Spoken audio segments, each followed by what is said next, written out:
All right, welcome to The Explainer. Today, we are digging into something huge, the foundational claims of the very first chapter of Genesis. This is a text that has literally shaped civilizations, and we're going to explore what it has to say about God, the universe, and, well, our place in it all. And this quote from historian G. Ernst Wright really sets the stage perfectly. The idea of a radically different God is the engine that drives the entire narrative we're about to unpack. So you got to understand, Genesis 1 isn't presented as just some bedtime story. It's a bold, radical declaration about how reality actually works.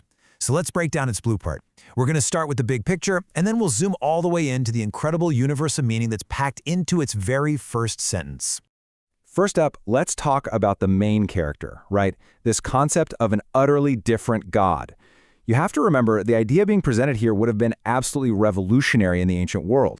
And this is where things get really wild. The pagan gods of the time were part of the natural world. They were born from it, they were tied to it, there were sun gods, river gods, fertility gods, they had origin stories, they fought, they died.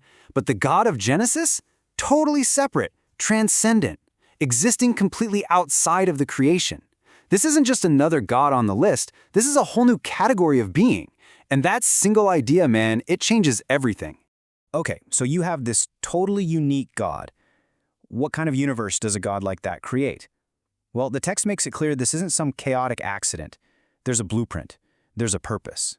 So if this reality is built on purpose, what are its fundamental rules? What makes it tick? Our source material really boils it down to 4 core principles that define this new cosmos. And this blueprint paints a picture of a very specific kind of universe. First, it was willed into being. It didn't just pop up, it was commanded to exist. Second, the created world itself isn't divine. So you don't worship the sun, you worship the one who made the sun. Third, and this is a huge philosophical statement, it's repeatedly called good. This directly pushes back on any idea that the physical world is somehow evil or corrupt. And finally, it's orderly. It happens in stages. This isn't chaos, it's a deliberate, organized process. All right, so in this orderly, purposeful universe, everything is building up to something. It's all leading to a climax, the creation of humanity, which is presented as the absolute pinnacle of the whole thing. Now, look, humans are obviously part of creation, right? They're creatures. But the text draws this huge, bright line in the sand. Everything else is just made.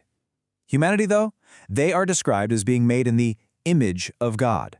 And that's not about physical appearance. It's about being a spiritual, rational, and moral being with a very specific job, to have dominion over the earth. So the key thing to grasp here is that this special status isn't about biology, it's theological.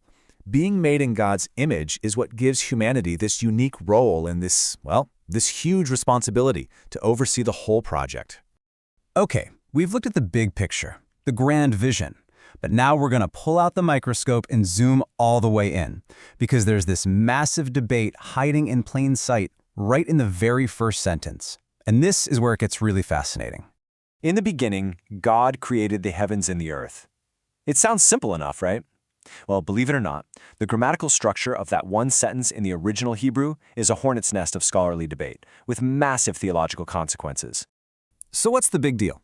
Well, the whole debate boils down to one question. Is that first verse a title, like a headline for the chapter, or is it the first creative act itself?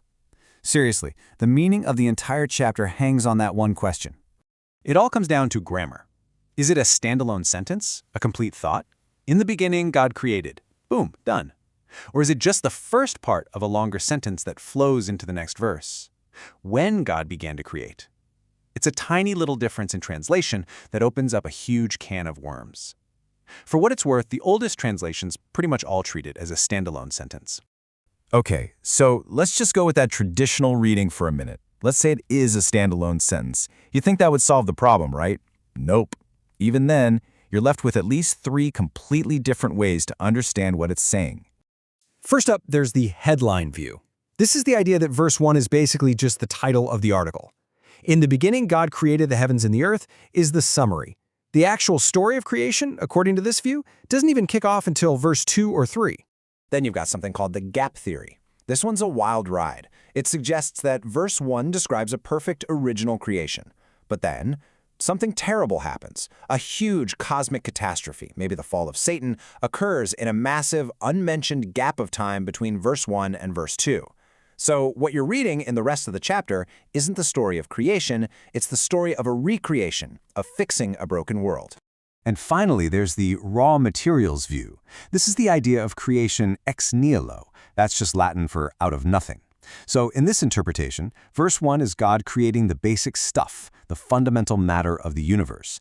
Verse 2 then just describes that raw material. It's formless and empty, basically a lump of cosmic clay waiting to be sculpted.